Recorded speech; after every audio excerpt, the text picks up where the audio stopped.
Hello, everyone. Good to see you again. So, as Julie said, today is the third and last day of our brief overview of some of the aspects of the Haggadah from the perspective of the Hebrew language. So today we are going to be picking up with a few of the classic Hebrew portions that come toward the end of the Haggadah, the things that we generally do after dinner, unless we're already done and dinner marks the end of the Seder, which is the case in a lot of households. So I'm going to jump right in. I'm going to share my screen and let's get started. All right, let me see. All right, we're going to start here. And here we go. All right, so one of the things that we do toward the end of the evening is it's traditional to open the door of your house, of your apartment, wherever you are, and kind of symbolically welcome Elijah the prophet to come into your home. It's also symbolic of opening your door to welcome anyone who needs a place to go for Seder. So it's really part of the practice of hospitality as well. Now, you may be familiar with Elijah's cup, that if you are looking at a Seder table in addition to the Seder plate and the salt water and all these other things, there's often an additional wine cup that is set at the center of the table, filled with wine or grape juice, and that is reserved for Elijah the prophet. And as I think I said on the first day, in some homes, especially where there are young people, it's a little bit, it's kind of fun to have the kids go open the door and then have an adult, drink up a little bit of the wine so that when the kids come back to the table, he can go, look at that, right? And have them kind of experience that the glass has gone down. So why are we opening the door for Eliyahu Hanavi? So Elijah is one of the prophets that we encounter in the Bible.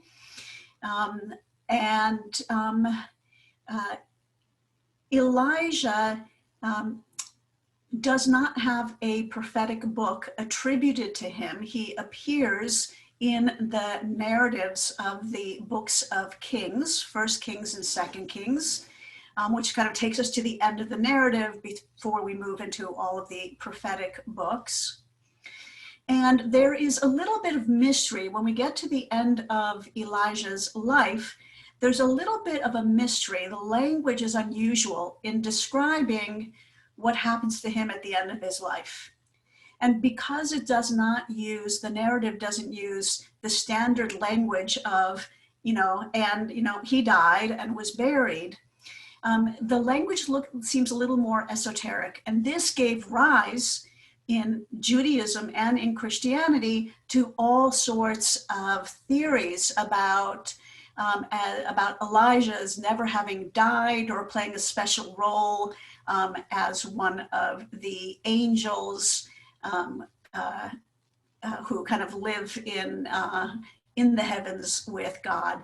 So a lot of mystical traditions, a lot of traditions that associate Elijah with the kind of announcement of the Messiah have developed over the years. And so at some point in the accumulation of material for the Haggadah, Elijah made it in, and this is the Hebrew text that you can either recite or sing. And when the door is open, this is also often sung at Havdalah, so right after Shabbat as well, to close Shabbat. And so the words are as follows: Eliyahu Hanavi, so Elijah the prophet, Hanavi. Eliyahu Hatishbi, so now we're just getting specific about his kind of tribe and clan. Eliyahu, Eliyahu, Eliyahu Hagil Adi, again identifying a clan. And here is really the heart of the text. Bimheira v'yameinu yavo eleinu. So bimheira means kind of in haste. If you say to someone maher, maher, means, quickly, quickly. Okay. So, may it be quickly, our preposition in, yameinu, our days. Again, we keep seeing this new that marks our, and yom for day, yamim, days. So in our days, yavo, he will come, eleinu, to us. So a hope, right, that may Eliyahu Hanavi come to us quickly in our days. And then why do we want Eliyahu to come soon? Because Eliyahu is going to be the one who introduces the Messiah. And so when Eliyahu returns, it's Im Mashiach ben David, with the Messiah, right, of the line of David, and then that line simply repeats again. For those of you who have Christian backgrounds or interested in New Testament, you can see how the notion of Elijah plays out in the New Testament, and which characters are serving to kind of pave the way for Jesus. Okay, so the tune, I'm a little bit hoarse today, but the tune, again, for those of you who want to go back and listen, is Eliyahu Hanavi, Eliyahu Hatishbi, Eliyahu, Eliyahu, Eliyahu Hagiladi, Bimhera beyamenu, Yavo eleinu, Im Mashiach ben David, Im Mashiach ben David. Okay, now what has happened in more recent years, and this takes us to our next slide, is in more recent years, there has been a move in recent years. I'm talking probably since like around the 70s, the late 70s, this began, of bringing Miriam to the Passover table as well. And if you look at some of the narratives that deal with Miriam in the wilderness wanderings, as Miriam and Moshe and Aharon are leading the people through the wilderness, Miriam is associated with water. When she's around, water is around.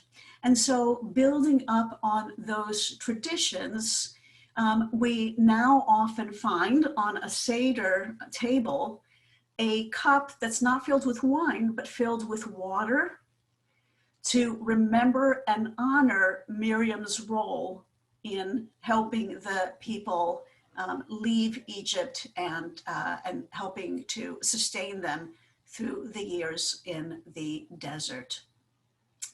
So the words here are Miriam Hanivi'ah. Nivi'ah is feminine for prophet, so Navi, masculine, Nivi'ah, feminine. So Miriam, the prophetess or the prophet, Oz v'zimra beyada.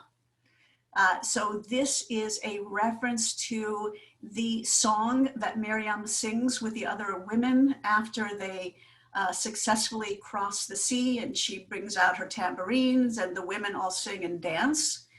And this is an excerpt from what it is that they are singing. So strength and song is in her hand. Miriam tirkod itanu. Miriam, may you dance. Rakad is to dance. Rikuda is a dance. Miriam, may you dance itanu, with us, new. Lehagdil Zimrat Olam. So lehagdil from gadol, big, to make bigger, to increase the song of the world, right? The kind of the music, the joy in the world. And then it repeats with a slightly different ending on the second line. Miriam tirkod itanu. So again, Miriam, dance with us. Litaken, to repair. Et haolam, the world. So for those of you who are familiar with the phrase tikkun olam, repairing our obligation to work toward making the world a better place, litaken is the verbal form of tikkun olam. And then again, bimhera, like we saw with Elijah, bimhera veyamenu.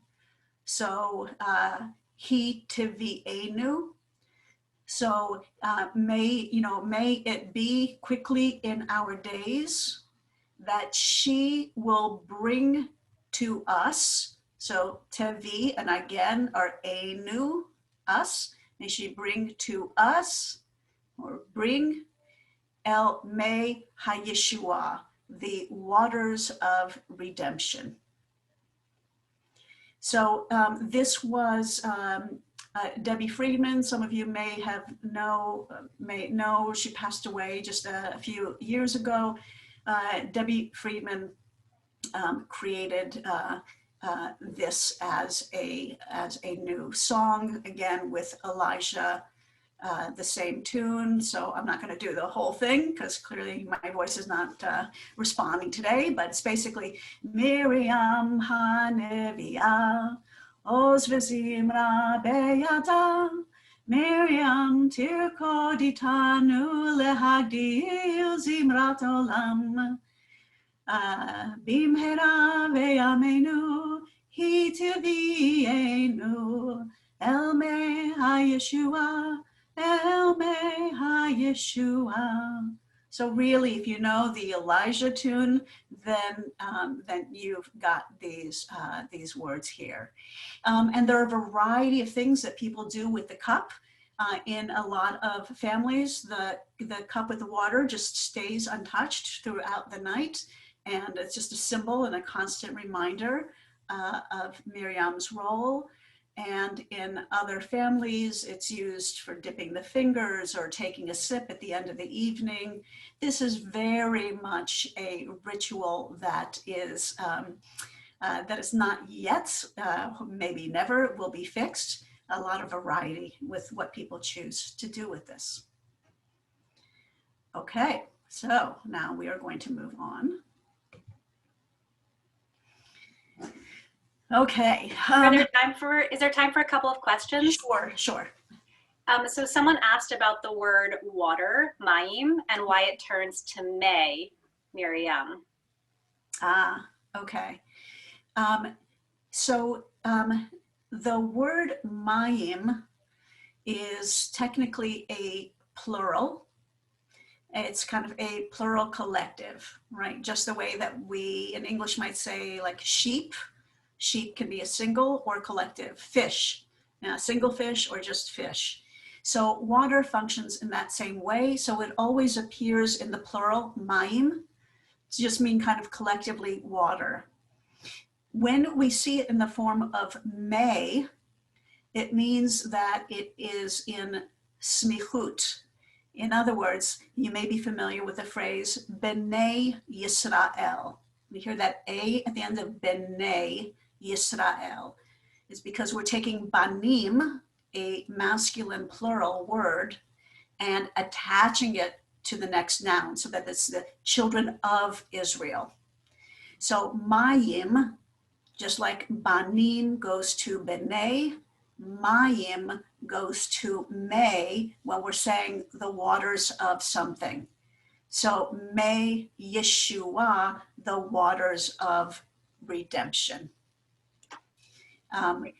It would be nice to think that that the word Miriam is actually kind of connected or derived from waters, but there doesn't seem to be any connection in that regard. And the other question was, why is there no et before Zimrat Olam?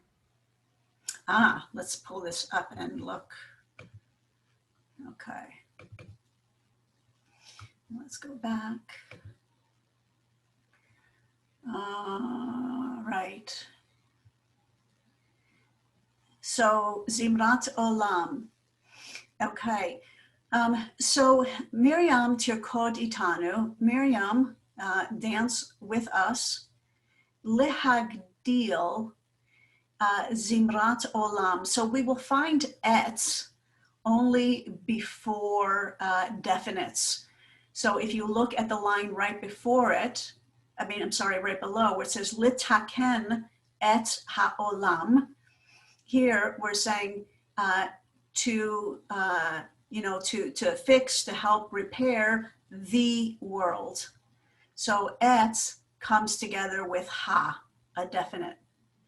Zimrat Olam is not clear that it's definite. It's just, song, bringing like songs to, music to the world. And so if it were Zimrat HaOlam, then we would have et in front of it.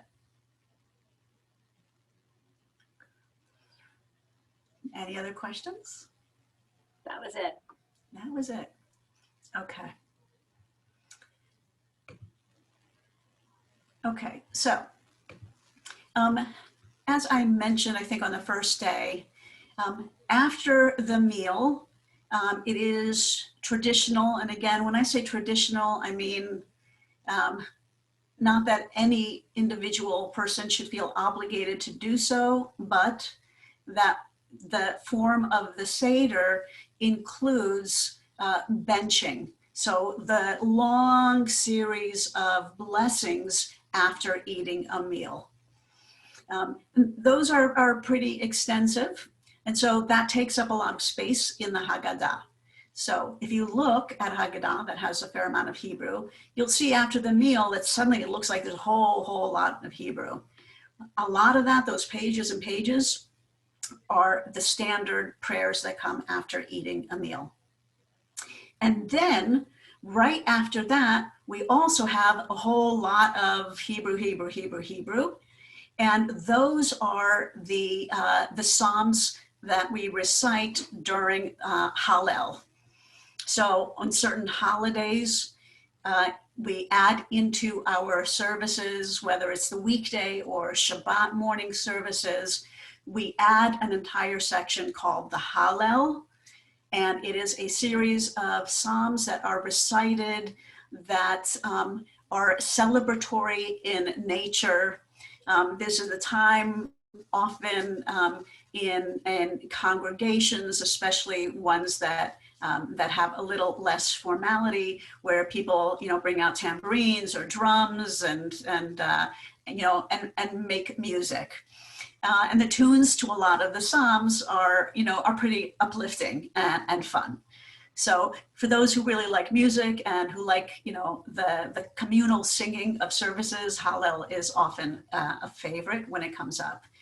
And so Hallel has been incorporated into the Haggadah. So, so when you see, again, a lot of Hebrew Psalms, that is what that collection is all about.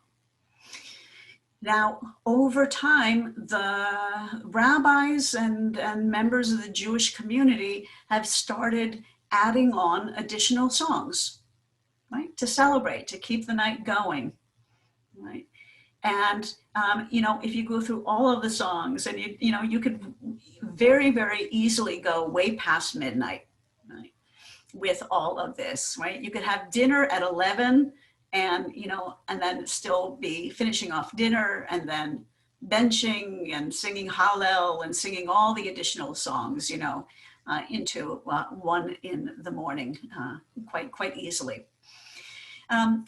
So a number of these songs, first of all, if you are interested in these and you're not familiar with them, you can probably Google just about any of the songs, and I don't think it will be very hard for you to find someone who has recorded some of the most popular tunes to some of these songs. So if it's something that you haven't incorporated that you would like to bring in, we can go through all of them today, but I think they're pretty accessible.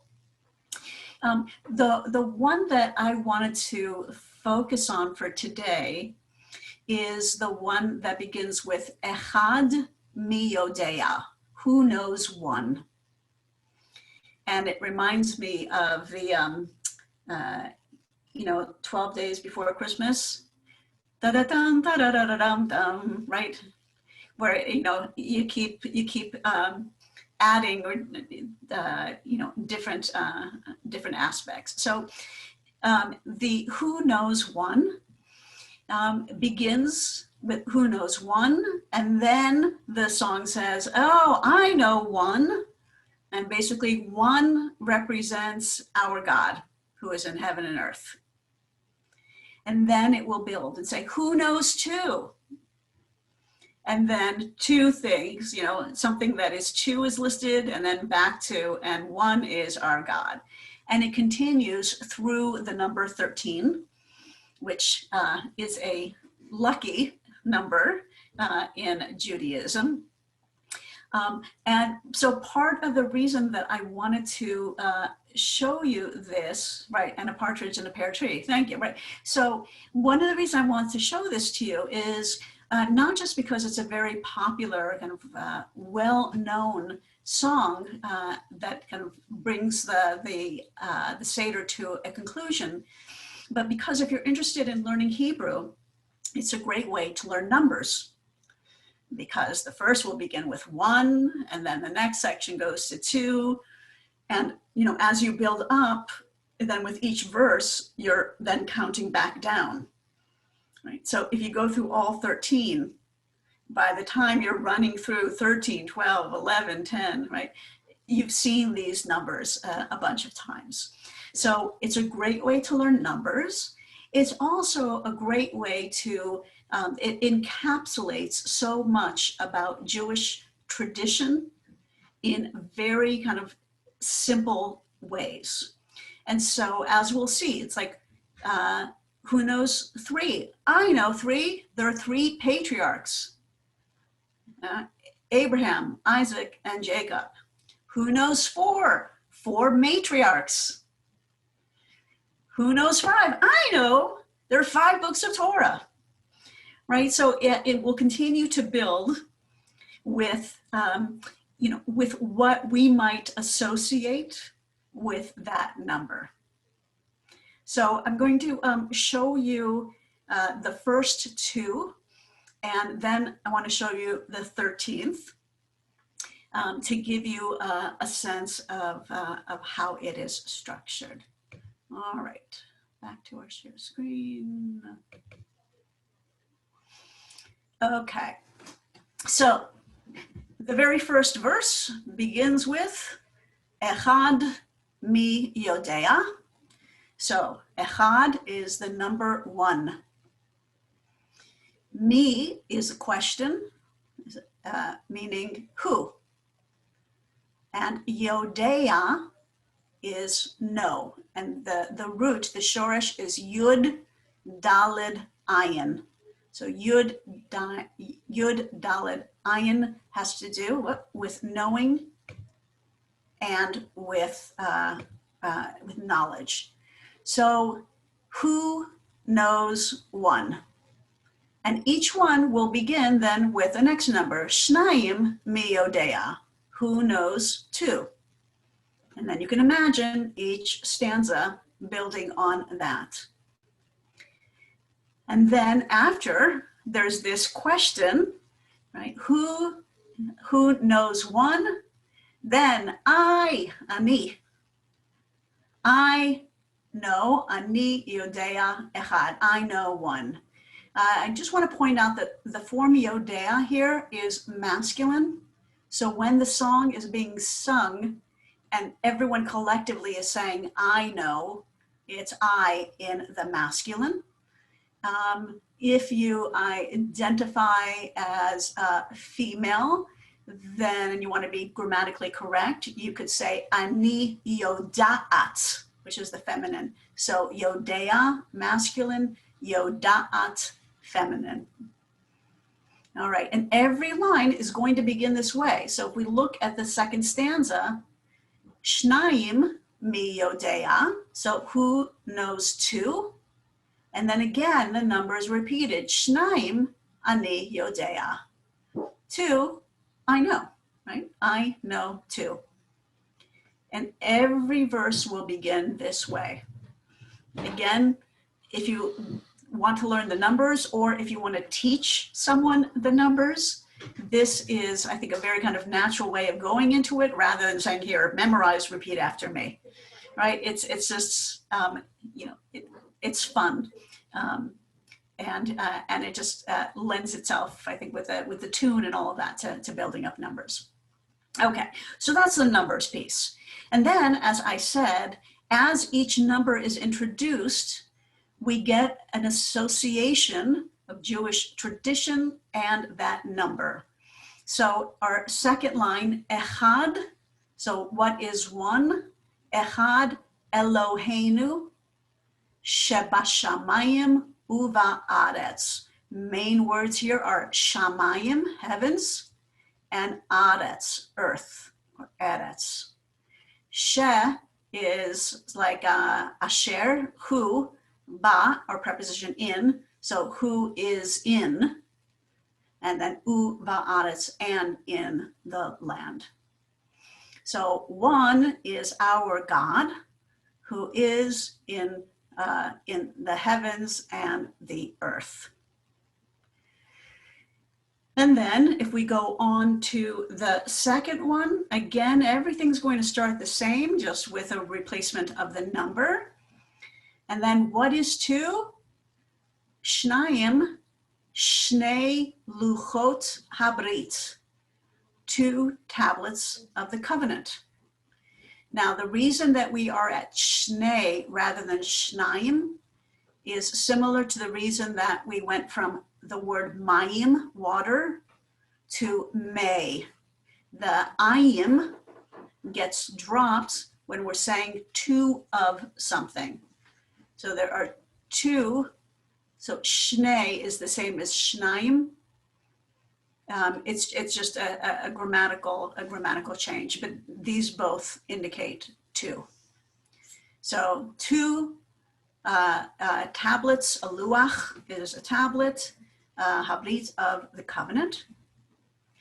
And then it'll go back to echad, and one is our God who is in heaven and in earth. So when you look in a Haggadah, this song may take a couple of pages, because then you're going to go to 3, and then you run through everything, and then you add 4, and you run through everything. So hopefully, yes. So by the time you get to 13, you'll see all of this text. And I want to point you here in the middle, where it says asara. Asara is 10. Okay, it's also known as eser, 10. All of the numbers have a masculine and a feminine form. So eser or asara. So here's 10. As we move up from 10 and we get into our teens, to say 11, we have ahad asar, 1, 10, 11. As we get to 12, shneim asar. So 12 is basically 2 and 10. And then finally, it goes up to Shlosha Asar, 3, and 10, 13. Okay. All right, so we are going to start at the bottom and work up just to see what the primary association is with each number. So we have seen the bottom line, Echad Eloheinu Shebashamayim Uba'aretz. One is our God who is in heaven and earth. Moving up, Shnei, what are two? Shnei Luchot Habrit, 2 tablets of the covenant. Then I'm going back, there are 2 on each line, so I'm going backwards, starting here. Shlosha, what are there 3 of? Shlosha Avot, fathers, patriarchs. Even though the word Av, father, is masculine, it's one of those nouns, masculine nouns, that takes a feminine ending. So you won't see Avim, Avot, and you might recognize it from Avotenu, our fathers, our ancestors. Then going back, what do we have? Arba, what do we have 4 of?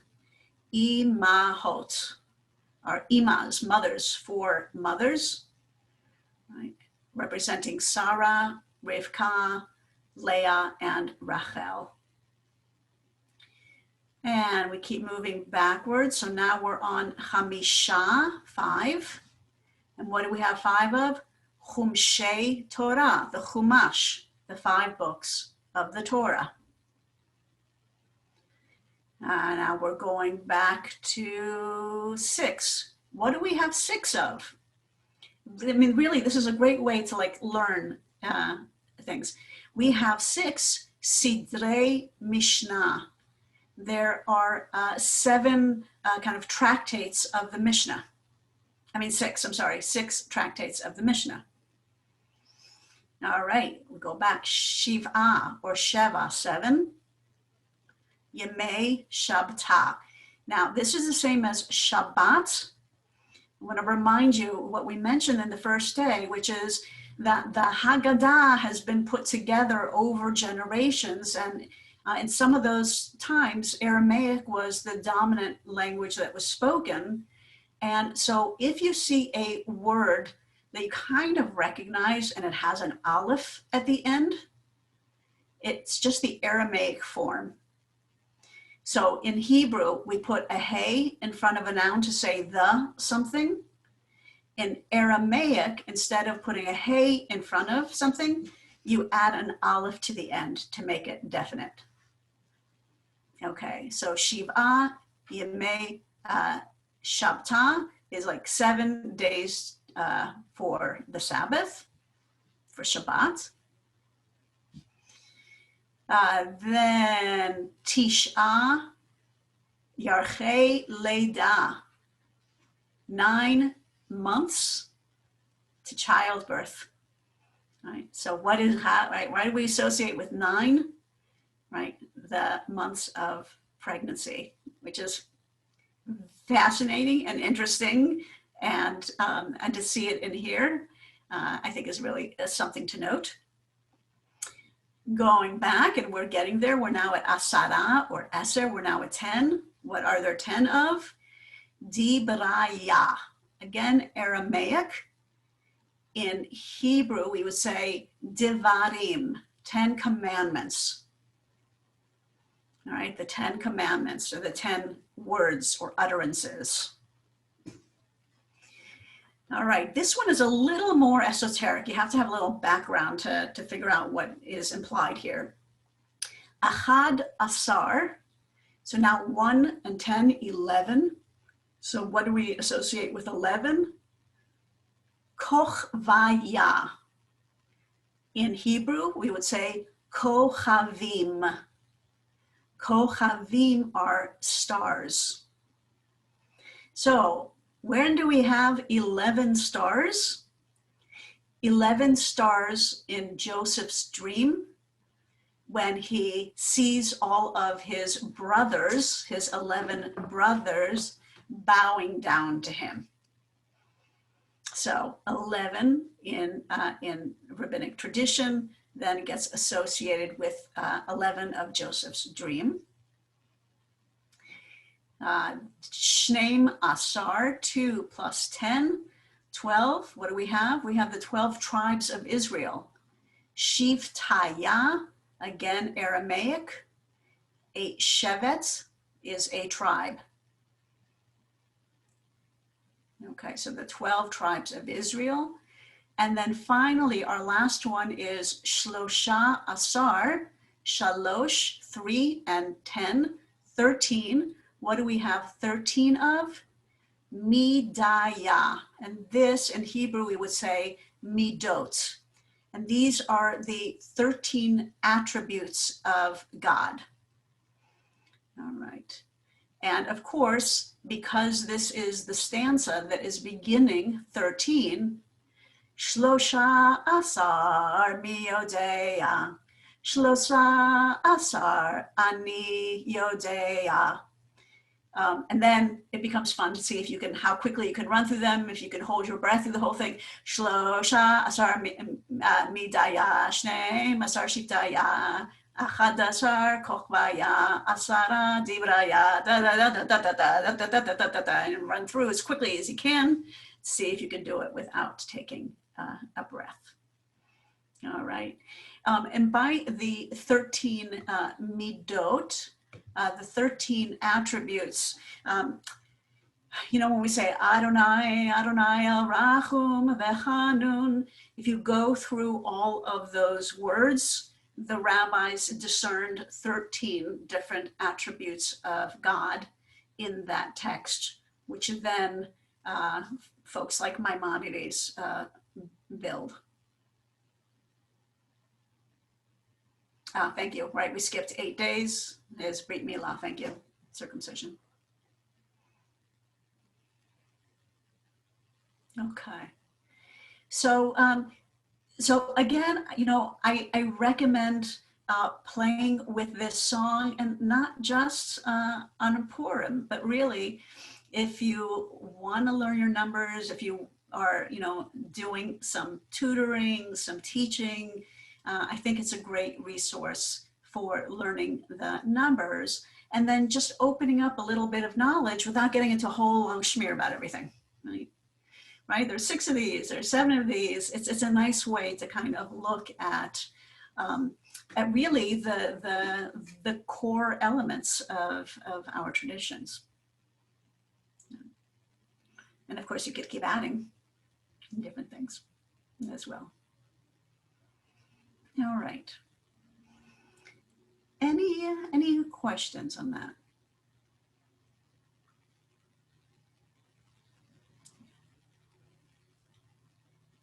Okay.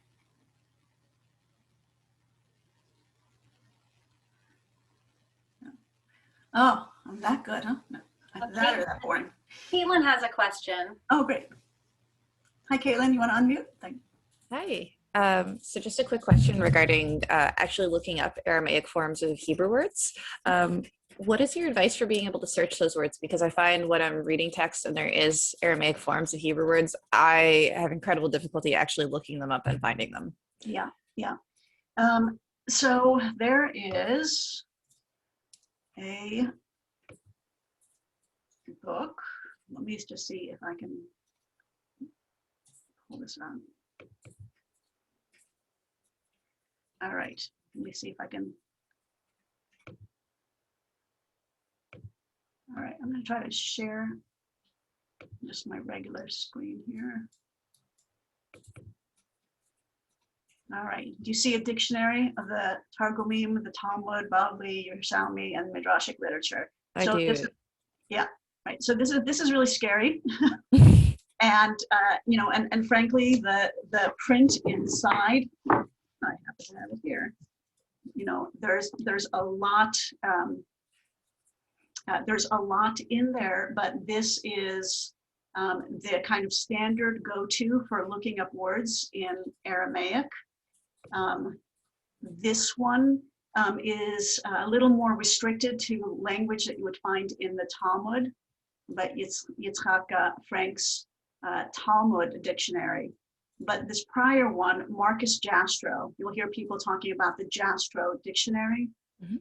Even though it's not the most user-friendly, the Jastrow dictionary is kind of still the standard go-to for Aramaic. A biblical Hebrew lexicon will usually have Aramaic words that appear in the Bible, like parts of Daniel, parts of Ezra, and Nehemiah, but it will only have that. One of these days, I'll do a basic intro to a very kind of rudimentary intro to Aramaic and how to kind of tell the difference between Hebrew and Aramaic. It's usually minor. Thank you for that question. Thank you. Other questions? All right, I want to share one more thing with you. I don't usually do this, but I'm going to promote something that I do here shamelessly. All right. If you are enjoying this kind of learning, you don't have to limit it to different kinds of webinars. And let me just stop, and I'm gonna take 5 minutes of your time for this and ask you to spread the word. I've been working in a rabbinical seminary for over 20 years. When I first started working there about 23 years ago, and prospective students came to us and said, I really want to go to rabbinical school, but how do I learn Hebrew? Where can I get enough Hebrew to get into rabbinical school? Well, a generation ago, I'd say go to your local Jewish community college. And they were all over, right, in any mid to large size towns or cities. Or being a Jew meant going to Hebrew school or Jewish day school and having high school trips to Israel and doing junior year abroad in Israel. All those things came as a package. And now we have, and this is wonderful, we have such a diversity of people who are coming to Judaism at different places in their lives. People who are born into Judaism, who are always very, very active in kind of like social action, working with Jewish ethics, celebrating holidays. And it's very easy to become extremely involved in all of that without ever learning Hebrew. And so as the years have passed, and I've had conversation after conversation about how can I learn Hebrew, enough Hebrew so I can kind of go into rabbinical school or Jewish studies or learn more, I've been kind of throwing my hands up in the air and saying, look for a tutor, here are a few immersive programs if you can get away for a summer, and if you've got, if you can separate from family, and if you have the money to do this or that. And I finally got tired of having to throw my hands up in the air. And it seemed to me that, yes, Duolingo, and it seemed to me that people shouldn't have to be struggling so hard to learn Hebrew. And so that is when I decided to put together, with my free time, a few resources for people. So if you go to Kamionkowski Beit Midrash, there is a How to Read Hebrew in 2 weeks course. It's a free course, absolutely no charge. I have a little over 4,000 students who have taken this course. I am working on a how to write the Hebrew letters. That is also free of charge. Then I have beginner level classical Hebrew, where I really kind of go through things step by step. A next level, and by popular demand, I'm working on a more advanced level. These courses are between, I think, $70 up to $250. But here is what I want to communicate. If you are interested, or if you know of someone who is interested in moving forward and learning more Hebrew, and they do not have the funds, or you do not, tough times, a lot of people are struggling. send me an email, tell me you want to learn, and we will figure out if you can afford, $40, fine, whatever, okay? If you really can't afford anything, I will manually enroll you, all right?